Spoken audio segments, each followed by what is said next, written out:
ప్రియమైన దేవుని బిడ్డలందరికీ ప్రభునామంలో శుభములు.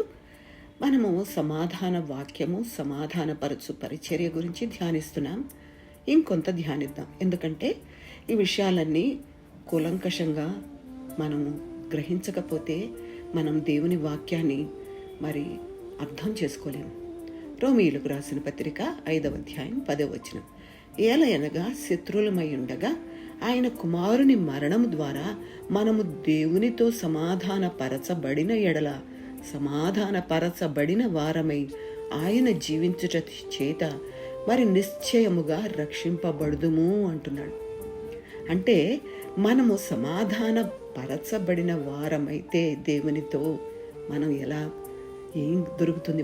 మనం జీవిస్తాం, నిత్య జీవం మనకు అనుగ్రహించబడుతుంది. మనము సకల ఆపదల నుంచి, సకల కష్టాల నుంచి, అంత మాత్రమే కాదు, నిత్య నరకాగ్ని నుంచి మనము రక్షించబడిన వారము అవుతాం. ఆయన జీవిస్తూ ఉండడం మూలంగా మనకు రక్షణ అనుగ్రహించబడింది. ప్రభువైన యేసుక్రీస్తు వారు చనిపోయి తిరిగి లేచి తండ్రి కుడిపార్శ్వమున ఆసీనుడై నిత్య జీవ ప్రదాతగా ఆయన మనకు కనబడుతూ ఉన్నాడు. ఆయన జీవం మనకు రక్షణకు కారణమైంది. విశ్వాసులు ఆయన జీవంతో ఏకమవుతున్నారు. వారి కోసం విజ్ఞాపనలు చేసేందుకు ఆయన శాశ్వతంగా జీవించే ఉంటాడు. అందువల్ల విశ్వాసులమైన మనము అందరము అంతము వరకు క్షేమంగా, భద్రంగా ఉంటాం.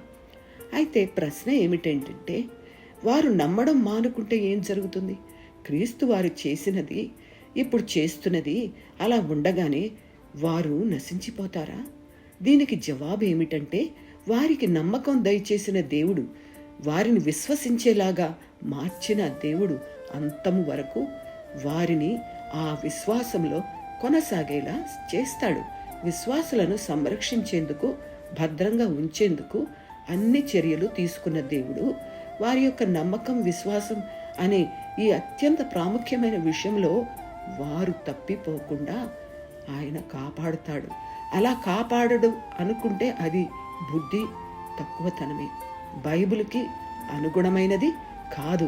దేవుని మాటలు ఆ విధంగా లేవు. ఆయన అంతం వరకు కాపాడే దేవుడు. మనల్ని మనం ఆయన చేతులకు అప్పగించుకొని దేవుని నమ్ముకుందాం, దేవుని విశ్వసిద్దాం, అంతం వరకు కాపాడబడదాం. దేవుని స్తోత్రం. ఆమేన్.